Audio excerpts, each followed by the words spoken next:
Imagine it's the year 2004. This is Phil. Phil's looking to release a book and set up a blog.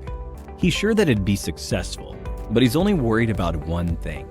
He doesn't know how to ensure that his book reaches the right target audience who could enjoy his book.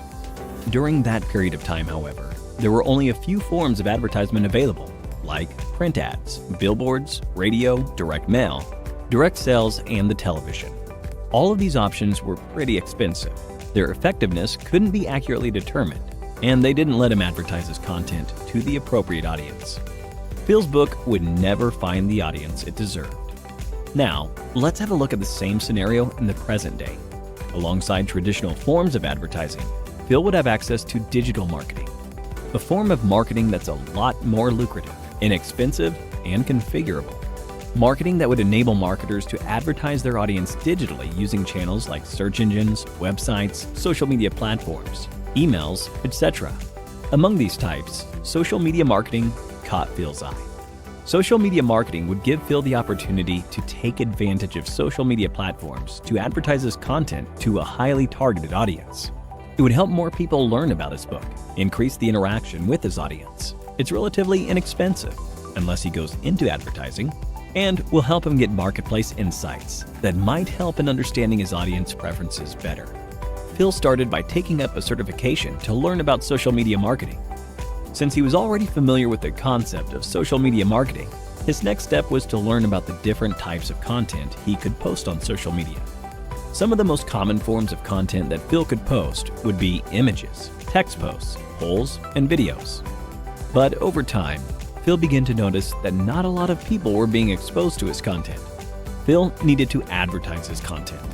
For that, he would need to use the advertising options provided by the social media platforms like Facebook, Instagram, YouTube, LinkedIn, and Twitter.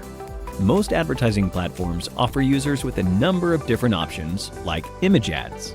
These ads involve the use of single or multiple images that are attractive and have the optimal amount of text. They also have a call to action that encourages user interaction. Phil could use images from his book, advertise websites that sell his book, and more. Then there are text and post ads. These ads could advertise posts or excerpts from Phil's blog or his book, further garnering interest from an interesting audience. He could also use video ads.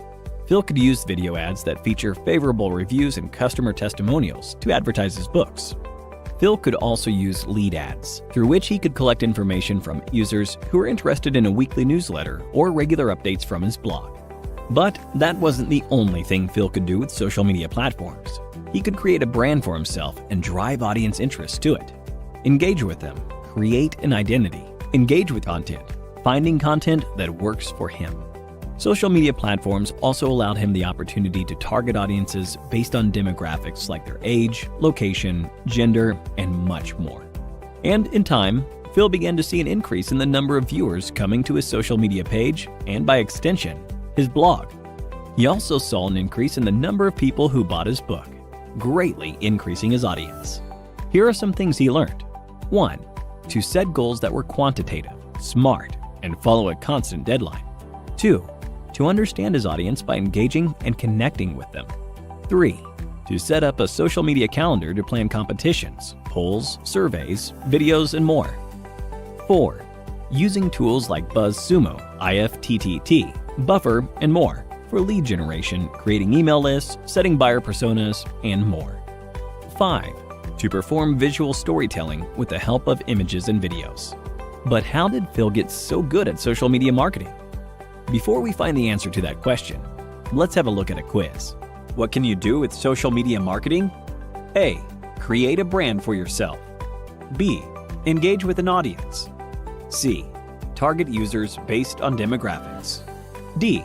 All of the above. Choose the right answer and have a chance to win an Amazon voucher. Now back to our question. How did Phil get so good at social media marketing? Phil had taken up Simply Learn's digital marketing course.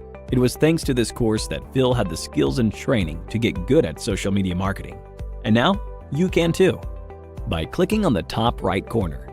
And with that, we've given you an introduction to all the major concepts of social media marketing. We hope you enjoyed this video. If you did, a thumbs up would be really appreciated. Here's your reminder to subscribe to our channel and to click on the bell icon for more on the latest technologies and trends. Thank you for watching, and stay tuned for more from Simply Learn.